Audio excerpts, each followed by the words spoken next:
12절에서 22절까지입니다. 같이 일어서서 봉독하도록 하겠습니다. 교독하고 마지막은 같이 읽도록 하겠습니다. 되돌아가라 내 딸들아 너희 길로 갈지어다. 나는 너무 늙어서 남편을 두지 못하노라. 가령 내가 소망이 있다 말하거나 혹은 오늘 밤에 남편을 두어 아들들을 낳는다 하자. 그들이 자랄 때까지 너희가 그들을 기다리려느냐. 그들로 인하여 너희가 남편 두기를 멈추겠느냐. 내 딸들아 아니라 주의 손이 나와서 나를 치셨으므로 내가 너희로 인해 심히 괴롭도다 하매 그들이 소리 높여 다시 울더라. 오르바는 자기 시어머니에게 입을 맞추되 룻은 그녀에게 굳게 붙들므로 그녀가 또 이르되 보라 내 동서는 자기 백성과 자기 신들에게로 돌아갔나니 너도 내 동서를 따라 돌아가라 하매 룻이 이르되 나보고 어머니를 떠나며 어머니를 따르지 말고 돌아가라고 강권하지 마소서. 어머니께서 가시는 곳에 나도 가고 어머니께서 머무르시는 곳에 나도 머물리이다. 어머니 백성이 내 백성이 되고 어머니 하나님이 내 하나님이 되시리니 만일 죽는 외에 다른 것이 나와 어머니를 갈라놓으면 주께서 내게 벌을 내리시고 더 내리시기를 원하나이다 하매 그녀가 자기와 함께 가기로 굳게 결심한 것을 보고 나오미가 그녀에게 말하기를 그치니라. 이에 그들 둘이 가서 마침내 베들레헴에 이르렀더니 그들이 베들레헴에 이를 때에 온 도시가 그들로 인해 흥분하여 말하기를 이 사람이 나오미냐 하므로 그녀가 그들에게 이르되 나를 나오미라 부르지 말고 마라라 부르라. 전능자께서 나를 심히 괴롭게 하셨느니라. 내가 풍족하게 나갔으나 주께서 나를 빈손으로 집에 다시 오게 하셨느니라. 주께서 나를 대적하는 증거를 보이셨고 전능자께서 나를 괴롭게 하셨거늘 너희가 어찌하여 나를 나오미라 부르느냐 하니라. 같이 읽겠습니다. 이같이 나오미가 모압 지방에서 돌아와 자기 며느리 모압 여인 룻과 함께 돌아왔더라. 그들이 보리 수확을 시작할 때 베들레헴에 이르렀더라. 아멘. 잠시 선처를 기도드리겠습니다. 하나님 아버지, 오늘 또 주께 정결한 예배를 드리기 위해서 세상에서 구별된 마음으로 주님 앞에 섰습니다. 주님께 드리는 이 예배가 아버지 앞에 상달되고 또 이 예배를 통해서 하나님의 놀라운 말씀과 또 이 루키를 통해서 주신 말씀을 깨달을 수 있도록 도와주시옵소서. 우리의 마음이 온전히 구별되어서 하나님께 드리오니 아버지 하나님께서 말씀으로 충만케 도와주시옵소서. 감사드리며 예수님의 이름으로 기도드립니다. 자리에 앉겠습니다.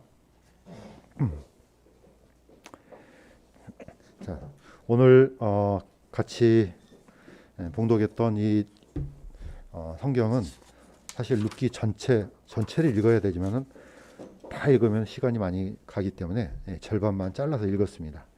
그래도 이제 1장 전체를 가지고 주님께서 주셨던 그런 은혜를 한번 살펴보고자 합니다.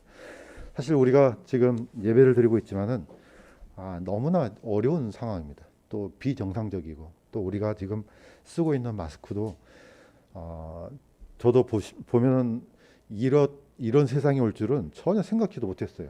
우리 보통 성경을 보면은 어려운 시기가 이제 다가오는 것은 우리가 감지는 해요.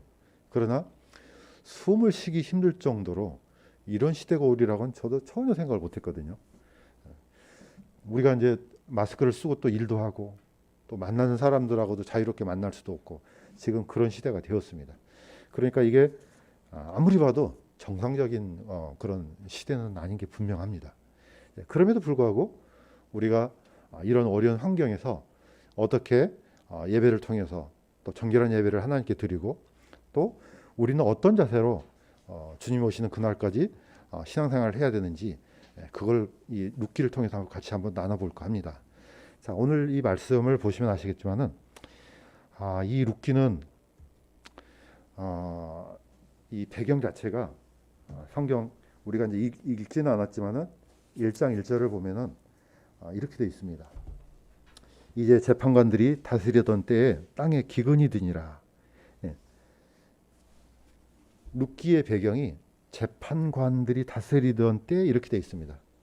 지금 이제 우리 성경에는 재판관이라고 되어 있지만은 이제 개역 성경에는 사사로 되어 있습니다. 그러니까 사사나 재판관이나 큰 차이는 없습니다. 다만 이제 본래의 의미를 전달하는 데는 번역이다 보니까 한계가 있을 수밖에 없습니다. 오늘날로 말하면은 이 사사는 이 재판관은 이 룻기에 나온 재판관은 어떤 거냐면은 판사, 그다음에 변호사 이게 합쳐진 겁니다. 그러니까 이런 직분이 사실 없죠. 이 세상에 어떤 직분이 이게 뭡니까? 죄인을 신문하기도 하고 구원하기도 합니까?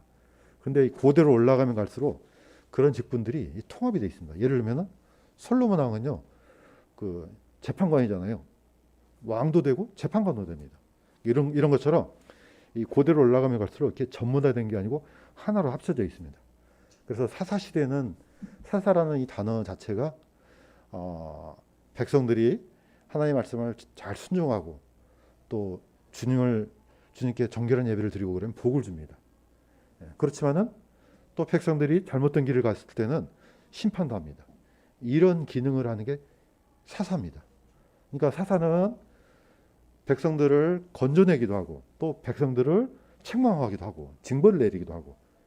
자, 그래서 그 중에 성공한 사사를 꼽는다면 물론 다 대부분 성공했지만은 두보라 같은 경우는 어떻습니까? 이 성경에는 이렇게 되어 있습니다. 두보라가 종려나무 아래에서 재판하더라 이렇게 되어 있습니다. 공정하게 재판했다 이런 뜻입니다. 또 사무엘도 사사입니다. 사무엘은 백성들을 책망하기도 하지만은 어떻습니까? 또 건져내기도 합니다. 근데 사사 중에 실패한 사사를 든다면 삼손이 이제 대표적이죠.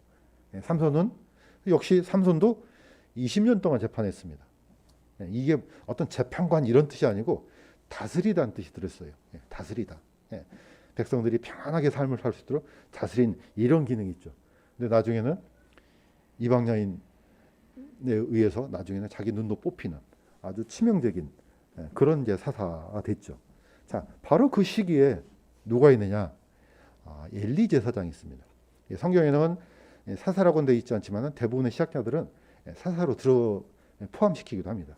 자, 이 엘리 제사장은 자기는 물론이고 자기 아들들도 관리를 잘못해서 그 두 아들들이 백성들이 드리는 희생 제물을 날것으로 뺏어 먹는 아주 이게 심각한 일을 벌이죠. 하나님께서 이 엘리의 집안에 대해서 그 어떤 희생물로도 속죄함을 입을 수 없다고 아예 선언을 해버립니다. 너무나 큰 일이죠. 자, 그러니까 어떻습니까? 위에 백성들을 다스리는 지도자가 그러니까 당연히 하나님께서는 그에 응당한 벌을 내립니다. 그러니까 하나님을 잘 섬기는 사람한테는 복을 주고 하나님 말씀에 불순종하고 하나님을 욕되게 하는 사람은 징벌을 내리는 게 이게 사사시대의 특징입니다. 자, 바로 이 시대가 어떤 사사 시대인지는 나오진 않아요. 그러나 이제 유대인 중에 요세푸스는 이 시기가 이 엘리 시대라고 이렇게 표현을 합니다. 일리가 있습니다. 왜냐? 그 엘리 시대에 그런 일을 하는 사람들을 하나님께서 가만 두고만 볼 수가 없을 겁니다. 그래서 그 땅에 큰 기근이 일어납니다. 자, 이 기근이 일어났을 때 그 고통은 다 백성들한테 갑니다. 그러니까 이분들은 뭐 어떻게 보면 율법 자체로 통치하는 시대이기 때문에 이 전체가 다 고통입니다. 그 중에서도 이 엘리멜렉과 나아미가 살던 이 유다 땅 베들레헴 지역에 큰 기근이 일어나자 이제 이 사람들은 먹고 살기 위해서 어쩔 수 없이 드디어 요단강을 건너서 모압 쪽으로 이제 들어갑니다. 자, 그런데 보시는 것처럼 이 형태가 엘리멜렉과 나아미가 당한 이 고통을 보면은 이게 그냥 일어나는 게 아닙니다. 사실 이 이스라엘 백성들이 고향을 떠난다 이 말은 한마디로 우리가 쓰는 단어 중에 디아스포라라는 단어가 있습니다. 디아스포라는 흩어지다는 뜻입니다. 하나님께서 섭리 가운데 흩트는 경우도 있지만은 하나님께서 징벌로 흩어버리는 경우도 있습니다. 자, 디아스포라. 사사의 기능이 멈추고 또 백성들이 드렸던 그 예배가 망가지고 훼손되고 했을 때 백성들이 고향을 떠나는 이 비극이 일어나죠. 자, 그런데 이 모압 지방은 우리가 이제 많이 듣잖아요. 모압 지방은 어떤 지방이냐면은 바로 이스라엘을 중심으로 요단강을 중심으로 요단강을 건너면 바로 모압입니다. 그러니까 그 루트를 보면은 모세가 이스라엘 백성들을 출애굽해서 홍해를 건넌 다음에 자, 광야 40년을 지낸 다음에 가장 마지막에 당도했던 데가 모압 평화입니다. 자, 모압에서 요단강을 건너서 첫 번째 도시가 어디입니까? 그게 여리고입니다. 그러니까 이 요단강은 완전히 약속의 땅과 이방 땅을 구별짓는 강이기도 합니다. 그래서 보통 우리 요단강 그러면은 상징적인 의미가 많이 있지 않습니까? 오늘 저녁에 너 한번 요단강 건너가 볼래? 그럼 죽어볼래? 이런 뜻입니다. 또는 우리 할머니가 오늘 밤에 요단강 건너가실 것 같아. 예, 돌아가실 것 같아. 예, 그래서 강의 의미가 성경에는 어떤 죽음을 넘나드는 그런 상징적인 의미로도 쓰입니다. 그래서 원래 히브리인들이라는 이 단어 자체도 히브리도 강을 건너온 민족 이런 뜻입니다. 저 멀리서 강을 건너왔다. 그러니까 전혀 완전히 이 존재의 뭡니까? 이 정체성이 완전히 바뀌게 되는 거죠. 자, 우리도 보통 어떻게 합니까? 그리스도님을 상징할 때 침례 받지 않습니까? 이것도 일종의 그런 의미입니다. 예. 침례를 받았을 때 예수님과 함께 죽고 일어났을 때 완전히 정체성이 바뀌잖아요. 예. 물의 의미가 이제 그렇습니다. 어쨌든 그렇게 해서 이제 모압으로 이제 건너갑니다. 자, 그런데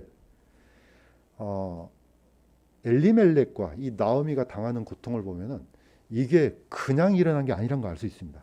자, 이거는 일종의 태행입니다. 태행. 예, 어떤 태행이냐? 하나님께서는 어떻게 경고했느냐? 분명하게 이렇게 얘기했습니다. 오, 너희 곧 유다의 남은 자들아, 주께서 너희에게 관하여 말씀하시기를 너희는 이집트로 들어가지 말라 하셨은즉 내가 이날 너희에게 경고한 것을 분명히 알라. 왜 하나님께서 이스라엘 백성들이 비록 바벨론에 의해서 고통을 받는 할지라도 이집트로 내려가지 말라 하느냐면은 왜냐하면 이집트에서 이스라엘 백성들을 건져냈기 때문에 그렇습니다. 그러니까 거꾸로 돌아간다? 이거는 하나님을 모독하는 일입니다. 아니 기껏 그 이집트에서 애굽에서 건져내 주니까 다시 애굽으로 내려가요. 이거는 안 된다는 거죠. 자, 단순히 모압 땅으로 갔다 그러지만 이 의미도 똑같습니다. 모세가 거기서 죽고 여호수아를 통해서 백성들을 인도해 낸 그 땅인데 그 땅으로 다시 돌아간다? 이건 안 된다 이거죠. 신명기에 보면은 분명히 이렇게 돼 있습니다. 주의 종 모세가 주의 말씀대로 거기서 죽어 거기서 모압 땅에서 죽으니라. 그분께서 벳볼 맞은편 모압 땅에 있는 골짜기에 그를 묻으셨으나 아무도 이날까지 그의 돌무덤에 대해 알지 못하느니라. 자, 왜 하나님께서 모세가 모압 땅에 죽었을 때 그 무덤을 알지 못하게 했겠습니까? 우리의 본능, 우리의 재성의 본능은 항상 뭐가 있느냐? 우상숭배가 있습니다. 뭔가 특별한 게 있으면 항상 거기를 주목하려고 그래요. 눈에 보이는 거. 자, 모세는 거의 신적인 존재예요. 모세가 가지고 있는 지팡이로 홍해를 때렸더니 홍해가 쩍 갈라졌어요. 그러면 지금 사람들도 저 사람 신이 아닌가 이렇게 했을 겁니다. 그만큼 엄청난 파워를 갖고 있는 사람이 모세입니다. 자, 그러니까 모세가 모압 땅에서 죽었어요. 만약에 그 모세의 무덤이 알려지게 되면 백성들은 아마 요단강을 안 건너갔을 겁니다. 끊임없이 그 앞에서 뭐 참배하거나 뭐 성역을 만들어서 이게 우리의 이제 본능입니다. 자, 그런데 하나님께서는 아예 모세의 무덤을 알 수 없도록 만들었습니다. 그리고 백성들을 여호수아를 통해서 이제 인도하게 이제 합니다. 자, 이렇게 해서 이스라엘 백성들이 요단강을 건너서 가나안 땅으로 이제 들어갔죠. 자, 그런데 이 모압은 섬기는 신 자체가 다릅니다. 민수기 21장 29절에 보면 이렇게 되어 있습니다. 모압아, 내게 화가 있으리로다. 오, 그모스의 백성아, 네가 망하게 되었도다. 자, 모압은 섬기는 신 자체가 그모스입니다. 그모스는 오늘날로 말하면 전쟁의 신. 전쟁의 신 그러면은 마르스 같은 이런 존재죠. 이런 신을 섬기고 있었어요. 그러니까 이 백성 자체가 하나님하고는 전혀 상관없는 백성들입니다. 자, 그런데 그런 백성들이 살고 있는 쪽으로 엘리멜렉과 나오미가 먹고 살기 위해서 그 땅으로 갔다는 거죠. 자, 이미 이것부터 어그러지기 시작합니다. 왜냐하면 이 루트 자체가 이 들어왔던 이 역사 자체를 거슬러 올라가기 때문에 그렇습니다. 그러니까 당연히 어떤 일이 일어납니까? 당연히 비극이 일어날 수밖에 없습니다. 또 한 가지는 이제 약 10년 동안 살다 보니까 남편이 죽습니다. 두 아들이 남았습니다. 자, 나오미는 두 아들을 누구랑 결혼시키냐? 모압에 살고 있는 두 여인과 결혼을 시킵니다. 자, 우리 조상 이 아브라함을 보세요. 아브라함은 이 가나안 땅 여인 뭡니까? 아들 이삭을 위해서 어디까지 올라갑니까? 저기 하란까지 올라가잖아요. 예. 이 땅 가나안 땅 여인, 다른 신을 섬기고 있는 이 여인들과 결혼하지 말고 이삭을 위해서 그래서 리브가를 데리고 오지 않습니까? 여기서는 중요한 교훈이 있죠. 자, 신명기에서도 그래서 결혼에 대해서도 분명한 하나님의 명령이 있습니다. 제가 한번 읽겠습니다. 신명기 7장 3절에서 4절입니다. 그들과 결혼하지 말지니 내 딸을 그의 아들에게 주지 말며 네 아들을 위하여 그의 딸을 취하지 말지니라. 그들이 내 아들을 돌이켜서 나를 따르지 못하게 하므로 그들이 다른 신들을 섬기리니. 예, 염려하는 것은 결혼이 문제가 아니죠.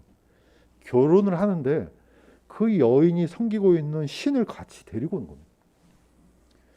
성경에서 이 세상에서 가장 지혜로운 왕은 솔로몬입니다. 그런데 솔로몬 왕이 타락하기 시작하게 된 원인이 뭡니까? 다른 게 있지 않습니다. 이방 여인들과 결혼했는데 그 여인들이 가지고 왔던 신들과 그 신들과 같이 어떻게 보면은 허용을 해주는 거죠. 나중에는 그 여인들이 가지고 왔던 신을 통해서 그 지혜로웠던 솔로몬 왕의 판단력이 흐려지게 되고 나중에 하나님에 대한 신앙도 버려버리는 그런 끔찍한 일이 일어나는 거죠. 그래서 이것은 하나님께서는 철저하게 이게 단순히 율법이라 생각하면 안 되죠. 이건 오늘날에도 똑같습니다. 왜냐? 우리가 의자 위에 섰을 때 사람을 끄집어 올리기는 어렵습니다. 그런데 의자 위에 올라간 사람을 끄집어 내리는 것이 쉬워요. 하나님을 믿지 않는 이방 여인들이 만약에 남편이 믿는 사람이고 여인이 믿지 않아요. 결혼을 했어요. 물론 다 그런 건 아니지만은 보편적으로 어떻게 됩니까? 남편이 여인 쪽으로 흘러가 버립니다.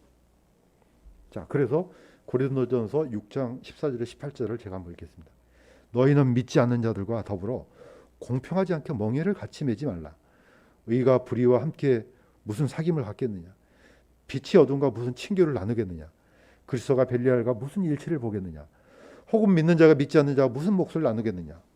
주 곧 전능자가 말하노라. 사실 뭐 살다 보면 여러 종류의 사람을 만나지만은 중심이 서 있는 사람은 절대로 좀 가혹하지만은 사실 믿지 않는 여인, 성공한 케이스도 있잖아요. 우리 자매님처럼 믿지 않았지만은 너무 사랑하니까 그 형제를 예수 그리스도를 믿게 해서 결혼하잖아요. 성공한 케이스도 있습니다. 그러나 보편적으로는 이게 믿지 않는 상태에서 결혼하는 건 너무나 위험 부담이 너무 큽니다. 왜냐? 우리가 가지고 있는 신앙 자체도 망가질 수 있는 그런 위험성이 있기 때문에 그렇습니다. 자, 어찌됐건 간에 지금 관점이 아니고 그때 시대의 관점에서는 이거는 너무나 큰 위험한 일이에요. 자, 그랬더니 어떻습니까? 그대로 그가 심은 대로 그대로 거둡니다. 사사시대의 특징은 심는 대로 거두는 법칙이 작동되는 시대입니다. 요즘 말로 말하면 권선징악, 인과응보, 보응. 그렇게 심었느냐? 그러면 심는 대로 거둔다. 하나님을 위해서 하나님께 대한 예배에 순종하고 그러면은 복을 주지만은 하나님 말씀에 거절하고 하나님께서 주신 말씀에 이렇게 벗어나게 되면은 반드시 벌을 줍니다. 이게 작동되는 게 사사시대입니다. 자, 그대로 이 말씀 그대로 룻기 1장 3절에서 5절이 작동돼서 일어납니다. 제가 한번 읽겠습니다. 나오미의 남편 엘리멜렉이 죽고 나오미와 그녀의 두 아들이 남았더라. 그들이 모압 여인 중에서 아내를 취하였는데 하나의 이름은 오르바요 다른 하나의 이름은 루시더라. 그들이 거기서 10년쯤 거했을 때 말론과 기론 두 사람이 다 죽고 그 여인은 자기의 두 아들과 남편 뒤에 남았더라. 자, 한 가정이 어떻게 이게 훼손되고 어떻게 망가졌는지를 룻기에서는 분명히 보여줍니다. 자, 두 아들 말론과 기론이 있었는데 말론의 아내 룻, 기론의 아내 오르바입니다. 두 여인 다 모압 여인을 취해서 결혼을 시켰는데 나중에 어떻습니까? 그 아들도 다 죽습니다. 자, 이제는 남은 사람이 누굽니까? 나오미 한 사람만 딱 남습니다. 그 다음에 두 며느리하고 지금은 뭐 남편이 죽거나 아들이 죽어도 살 수 있습니다. 그러나 이때 당시의 관점으로는 소망이 다 끊어지는 겁니다. 어떻게 해볼 재간이 없는 거예요. 어떻게 보면 우리도 이 세상에 살면서 이런 경우가 있을 수 있습니다. 뭐 내가 어떻게 할 수 없는 그런 엄청난 어떤 잃어버림, 뭐 어떻게 손을 못 쓰는, 살다 보면은 이런 경우가 누구든지 있을 겁니다. 자, 이 나오미도 이런 인생의 험악한 일을 당하게 됩니다. 그것도 모압 땅에서. 그러니까 한마디로 모든 것을 잃어버렸습니다. 사실 이게 시사한 바는 큽니다. 왜냐? 사람은 모든 것을 잃었을 때 새로운 곳을 향해서 찾아가는 그런 본능이 일어납니다. 어떻게 보면은 이게 복음을 받아들이는 그런 과정하고도 똑같습니다. 성경에 보면은 부자 청년이 나오는데 내가 무엇을 해야 영생을 얻을까 물어보잖아요. 그러니까 예수님께서 하신 얘기가 네가 가진 거 다 팔아라. 이건 포인트를 잘 읽어야 됩니다. 그러면은 내가 가진 거 다 팔면은 구원 얻습니까? 지금 예수님께서 바로 나를 믿고 따라와라 이렇게 하셔도 되는데 네가 가진 걸 다 팔아라 그러잖아요. 첫째는 뭡니까? 다 잃어버린 존재임을 알아야 되는 거죠. 복음은 항상 그런 사람한테만 들어갑니다. 왜냐? 이게 물질의 많고 적음이 아니에요. 아무리 가난해도 그 안에 탐욕이 가득하고 어떤 뭡니까? 이 가득한 어떤 미움이 가득하고 그러면은 복음은 들어갈 수가 없죠. 아무리 부자라도 그 마음이 비어 있는 사람은 복음이 반드시 들어갑니다. 이 원리는 안 변합니다. 절대로 안 변합니다. 그러니까 그 부자 청년은 왜 무엇이 필요합니까? 그 존재가 그 어떤 걸로 채울 수 없고 하나님 앞에서 잃어버린 존재라는 것을 깨닫기 전에는 이 복음이 안 되는 겁니다. 그래서 산상수훈의 첫 번째 말씀이 뭡니까? 마음이 가난한 자들은, 영이 가난한 자들은 천국이 저희들의 것이다. 마음 안에 그 어떤 걸로 채울 수 없다는 것을 아는 사람은 이 복음이 진짜 복음이 되는 겁니다. 나오미는 남편도 잃고 두 아들도 잃었습니다. 그러니까 그 순간에 뭡니까? 그 고향에 하나님께서 양식을 주셨다는 이 소식이 기쁜 소식이 되는 겁니다. 만약에 그 이방 땅에서 잘 먹고 잘 살았으면 왜 돌아갑니까? 나 같으라도 안 돌아가겠어요. 그러나 나오미의 마음을 움직이는 것은 두 가지가 맞아 떨어진 겁니다. 하나는 고향에 드디어 소망이 생겼다. 한편에는 나오미의 마음입니다. 그 나오미의 마음이 아주 낮아지고 그 어떤 소망을 붙들 수 없는 상황이 되었습니다. 복음은 이렇게 딱 맞아 떨어지는 겁니다. 지금 현재 이스라엘도 똑같습니다. 디아스포라의 역사가 일어났죠. 하나님께서 다 흩어버렸습니다. 아예 성전도 다 부셔버렸습니다. 자, 이렇게 해서 전 세계로 흩어졌습니다. 만약에 이스라엘 백성들이 이방 땅에 가서 잘 먹고 잘 살고 그냥 자기 마음대로 살 수 있었으면 이 사람들이 돌아오겠습니까? 안 그러거든요. 그 엄청난 희생을 당하잖아요.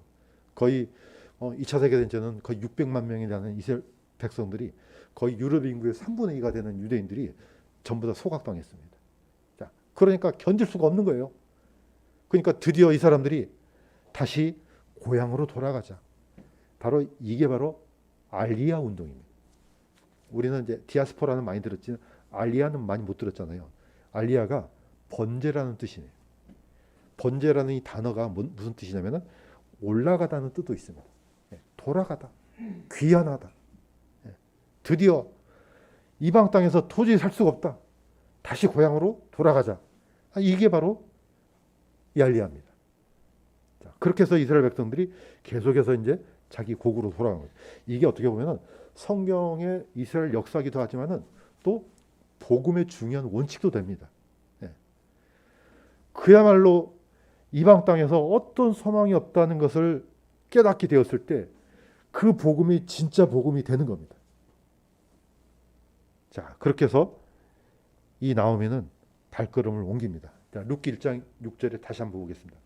그녀가 주께서 자신의 백성을 돌아보사 그들에게 빵을 주셨다는 것을 모압 지방에서 들었으므로 모압 지방에서 돌아오려고 자기 며느리들과 함께 일어나니라. 자, 이 소식을 듣고 발걸음을 옮겼을 때 나오미만 혼자 온 게 아니죠. 두 며느리가 같이 따라 붙습니다. 예, 사실 어디 갈 데가 없잖아요. 예, 같이 길을 갑니다. 어떻게 보면은 이게 우리가 복음으로서 들을 수 있는 중요한 원인도 됩니다. 예, 누가복음 15장에 나오는 화랑방탕한 그 아들이 왜 아버지 집으로 돌아갑니까? 만약에 밖에 나가서 잘 먹고 잘 살면 아버지 집이 무슨 필요가 있어요. 그러나 이 아들은 나중에 밖에 나가서 쫄딱 망하잖아요. 심지어는 먹을 것이 없어갖고 돼지 밥까지 훔쳐먹으려고 그랬어요. 자, 그가 정신을 차리고 이르되 내 아버지께 빵이 풍족하여 나누어줄 수 있는 품꾼이 얼마나 많은가. 그런데 나는 여기서 굶어 죽는구나. 드디어 이제 그런데 이 아들이 거기서 멈추지 않고 어떻게 합니까? 일어납니다. 자기 아버지께로 가니라. 이렇게 해야 됩니다.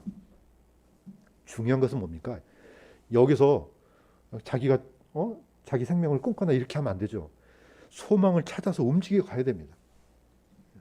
십자가의 강도 보세요. 두 사람이 있습니다. 두 사람이 처음에 같이 오겠어요. 네가 메시아냐?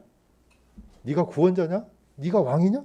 아이 그러면 너도 구원하고 나도 좀 구원해봐. 우리도 좀 구원해봐. 양쪽 있는 사람들이 다 같이 오겠어요. 근데 나중에 예수님께서 마지막 기도를 올리죠. 예. 저들이 하는 일을 저들이 모르나이다. 저들의 죄를 용서해 주십시오.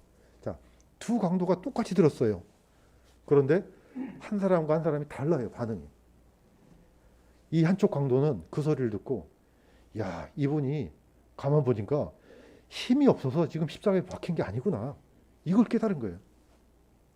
이 사람이 지금 이게 보니까 자기가 지금까지 생각했던 이 메시아는 막 강력하고 해야 되는데 보니까 이게 아니구나. 예.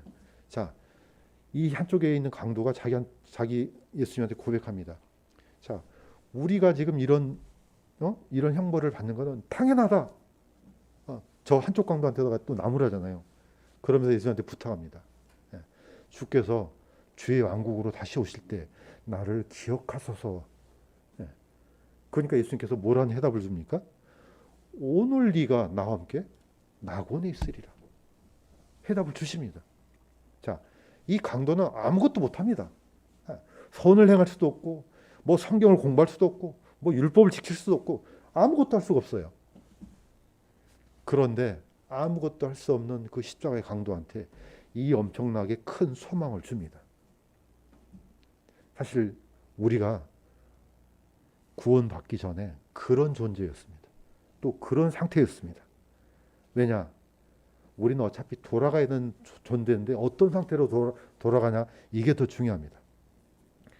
제가 한번 읽겠습니다. 시편 42절 42편 5절에 오 내 혼아 어찌하여 네가 낙심하느냐? 어찌하여 네가 내 속에서 불안해하느냐? 너는 하나님께 소망을 두라. 우리의 소망은 오직 하나님께만 둬야지 이 구원이 이루어집니다. 그 어떤 것에도 우리가 거기다 두면 안 됩니다. 왜냐?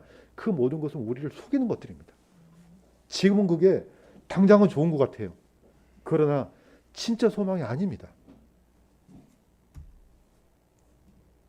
자, 그런데 성경에는 이제 이렇게 돼 있습니다. 처음부터 두 며느리가 같이 오다가 드디어 어디에 멈춰섭니까? 룻기에는 어디에 멈춰섰다고 얘기 안 해요. 그러나 반드시 어디를 건너가야 됩니까? 모압 땅에서 이스라엘로 돌아오려면은 반드시 요단강을 건너가야 됩니다. 이 강을 건너야만 경계를 넘어섭니다. 자, 7절이 암시를 주고 있습니다. 그녀가 자기 있던 곳에서 나와 떠나매 그녀의 두 며느리도 그와 함께 하더라. 그들이 유다 땅으로 돌아오려고 길을 갈 때, 자, 요단강에서 멈춰서 이제 묻겠죠. 자, 두 며느리한테 이 얘기를 합니다. 나오미가 자기의 두 며느리들에게 이르되 가서 각각 자기 어머니 집으로 돌아가라. 오늘 성경 제목이 돌아가랍니다. 되돌아가라. 그랬더니 두 며느리가 똑같이 얘기합니다. 우리가 반드시 어머니와 함께 어머니 백성에로 돌아가겠나이다. 둘 다 어머니랑 같이 가겠다예요. 자, 그러자 나오미가 이렇게 얘기합니다. 되돌아가라 내 딸들아, 너희 길로 갈지어다. 나는 너무 늙어서 남편을 두지 못하노라. 가령 내가 소망이 있다고 말하거나 혹은 오늘 밤에 남편을 두어 아들들을 낳는다 하자. 그들이 자랄 때까지 너희가 그들을 기다리려느냐? 한마디로 말해서 내게 오늘 남편이 있다 치자. 아들을 낳아. 아들이 자라났어. 그들하고 다시 결혼을 할 수 있겠느냐? 왜냐하면 그 시대가 형사 치수제이기 때문에 그렇습니다. 불가능하다. 나는 아무런 소망이 없다. 나랑 같이 가봐야 먹을 것도 없고 마실 것도 없고 그 어떤 보장도 안 된다. 분명하게 얘기를 하죠. 그러니까 이 소리를 듣고 양진영으로 나눠집니다. 오르반은 자기 어머니에게 입을 맞추되 드디어 오르반은 떠납니다. 어디로 갑니까? 다시 자기 모압 땅으로 돌아갑니다. 그런데 이 나오미가 어떤 평가를 내립니까? 아니 가라고 해놓고 나중에 네 동서는 오르반은 자기 백성과 자기 신들에게 돌아갔다 이렇게 합니다. 왜? 모압의 신은 그모스거든요. 이거는 일종의 신앙의 문제예요. 자, 그런데 룻기가 왜 룻기인지를 분명하게 알 수 있는 구절이 나와요. 이거는 이것 때문에 그렇습니다. 제가 읽겠습니다. 룻이 이르되 나보고 어머니를 떠나며 어머니를 따르지 말고 돌아가라고 강권하지 마소서. 어머니께서 가시는 곳에 나도 가고 어머니께서 머무시는 곳에 나도 머물리이다. 어머니 백성이 내 백성이 되고 어머니 하나님이 내 하나님이 되시리니 어머니께서 죽는 곳에 나도 죽어 거기 묻힐 것이니라. 만일 죽는 일에 어떤 다른 것이 나와 어머니를 갈라놓으면 주께서 내게 벌을 내리고 더 내리시기를 원하나이다. 자, 엄청난 고백을 하죠. 사실 어떻게 보면은 이 고백이 룻기에서 가장 강력한 포인트가 있는 고백이죠. 이미 아까 우리 목사님께서 이야기하셨던 것처럼 룻이 어머니를 따르기로 결심한 것은 이건 신앙의 문제입니다. 다시는 그 옛날 그모스 신, 내가 믿었던 그모스 신 그걸 버린 겁니다. 어머니 하나님, 그 하나님께로 나는 결정했습니다. 이런 뜻이죠. 근데 오르반은 이거를 버려버리고 가잖아요. 사실 오늘 이 결심이 지금 이 시간도 똑같이 반복되고 있습니다. 오늘 우리가 같이 예배를 드리고 있지만은 오늘 우리가 예배를 드리지 말아야 될 이유가 수없이 많습니다. 또 내가 오늘 예배를 드리지 않는다 할지라도 누구도 비난할 수 없어요. 왜냐? 딱 그 핑계가 딱 맞아요. 그러나 성경은 이렇게 얘기합니다. 제가 한번 읽겠습니다. 약속하신 분께서 신실하니 하시니 우리의 믿음의 고백을 흔들림 없이 굳게 잡고 서로를 살펴보아 사랑과 선한 행에 이르도록 격려하며 어떤 사람들의 습관과 같이 우리가 함께 모이는 일을 피하지 말고 서로 권면하되 그날이 다가옴을 너희가 볼수록 더욱 그리하자. 사실 우리가 모이지 않아야 될 이유 너무나도 많습니다. 그러나 성경은 분명하게 우리가 함께 모이는 일을 피하지 말라 이렇게 합니다. 사실 이게 쉬운 일이면 이걸 안 써놨겠죠. 갈수록 어려워지는 거죠. 우리가 지금 드리는 이 예배는요, 갈수록 어려워질 것입니다. 주님 오시는 그날까지 마치 그 옛날 카타콤에서 예배드렸던 사람들처럼 그런 일들이 어쩌면 일어날 수도 있어요. 너무나 어려질 수도 있어요. 그러니까 그렇게 피하는 것, 그 모이는 것을 피하지 말라고 이렇게 해놓지 않겠습니까? 자, 이 오르바한테 룻한테 던져졌던 그 말씀은 어떻게 보면은 일종의 하나의 테스트인 것 같아요. 누구도 비난할 수 없어요. 당연히 어려워요. 그러나 룻의 결심은 명확했습니다. 그래서 우리도 주님께서 오시는 그날까지 우리가 주께 드리는 이 예배, 우리의 믿음이 또는 우리의 신앙이 주 안에서 흔들리지 않기를 주님의 이름으로 간구드립니다. 네. 드디어 이제 룻과 함께 나오미가 자기 고향으로 돌아가니까 어떻습니까? 그냥 거기에 있는 사람들이 벌떼처럼 나와서 야, 그들로 인해서 이 사람이 나오미가 아니냐? 아니 이 사람이 이 꼴이 무슨 꼴이지? 왜 이렇게 됐지? 이야기할 거 아닙니까? 자, 그러니까 그때 나오미가 이렇게 합니다. 나를 나오미라 부르지 말고 마라라 부르라. 전능자께서 나를 심히 괴롭게 하셨느니라. 내가 풍족하게 나갔으나 주께서 나를 빈손으로 집에 다시 오게 하셨느니라. 예. 사실 나오미라는 단어는 나의 기쁨이란 뜻입니다. 예. 기쁘다. 예. 마라라는 것은 쓰다라는 뜻입니다. 완전히 상황이 바뀌었죠. 예. 사실 나오미는 이 베들레헴 지역에서 약간 유력한 집안이었어요. 왜냐? 땅도 있으니까. 예. 땅 팔아서 다 팔아서 다른 사람들은 굶어 죽어도 거기서 굶어 죽잖아요. 나오미는 움직일 수가 있죠. 남편 따라서. 그래서 모압 땅으로 가서 잘 먹고 잘 살려고 갔는데 나중에는 이건 완전히 나간 그때하고 지금은 완전히 다른 거죠. 예. 완전히 거짓골이 돼서 이제 두 사람, 두 시어머니하고 이제 며느리가 둘이 온 겁니다. 예. 내가 풍족하게 나갔으나 주께서 나를 빈손으로 다시 오게 하셨느니라. 자, 그때가 이제 바로 이제 보리 추수가 시작하는 그때입니다. 자, 그런데 이 룻기를 이스라엘 백성들은 언제 읽느냐? 오순절에 읽습니다. 이 오순절에 룻기를 읽습니다. 왜 읽습니까? 예, 그때가 돌아오는 계절이거든요. 예, 추수의 계절도 되지만은 나오미가 돌아오는 계절도 돼요. 자, 여기는 굉장히 중요한 함축적인 의미가 있죠. 자, 이 룻기를 통해서 지금 누구를 보여줍니까? 이스라엘 백성들을 비추는 거울입니다. 거꾸로. 왜냐? 룻은 이방 여인이에요. 나오미는 유대인이에요. 그때 당시에 이게 가능해요? 시어머니가 되고 며느리가 되고 불가능한 일이에요. 어디서 감히 이방 여인이 유대 민족으로 들어옵니까? 불가능한 일이죠. 그런데 이 여인이 어떻게 됩니까? 바로 이 룻이 다윗 왕의 증조 할머니입니다. 보아스의 아내 룻이 오벳을 낳고 오벳이 이새를 낳고 이새가 다윗 왕을 낳습니다. 예. 절대로 불가능한 이 다윗 유대 핏줄에 들어올 수 없는 사람이 들어옵니다. 이게 바로 엄청난 하나님의 은혜죠.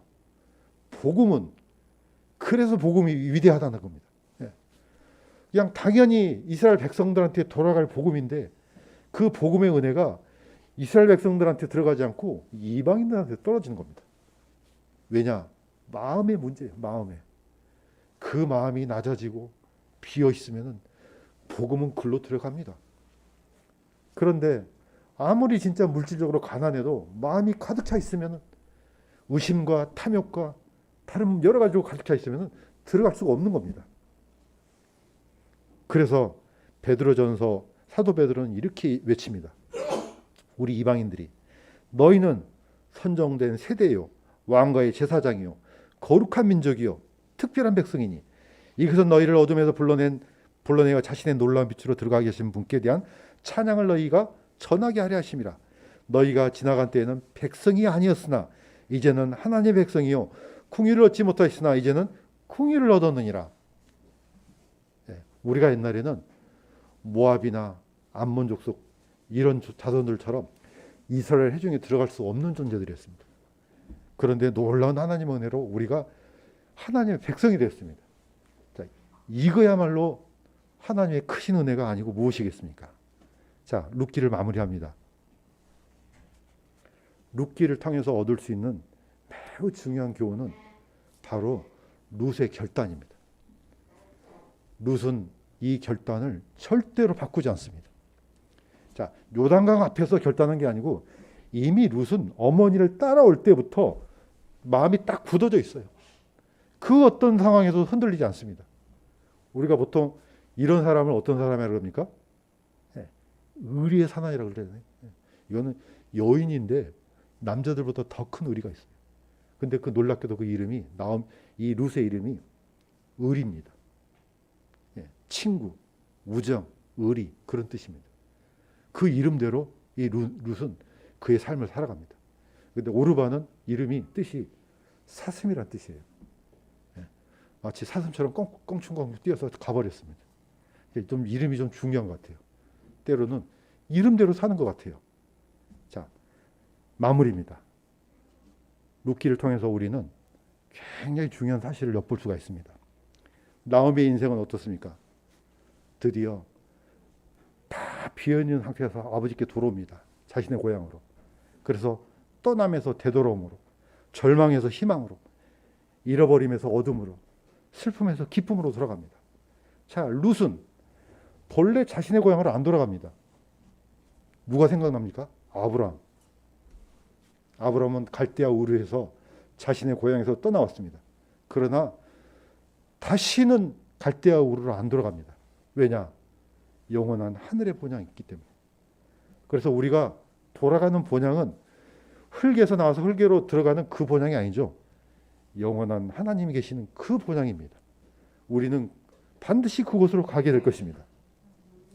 자, 그래서 룻은 사명의 남편에서 생명의 남편으로, 이방 여인에서 유대 왕족으로, 무명한 자에서 유명한 자로, 낮아짐에서 높아짐으로 철저하게 반대 방향으로 돌아갔습니다.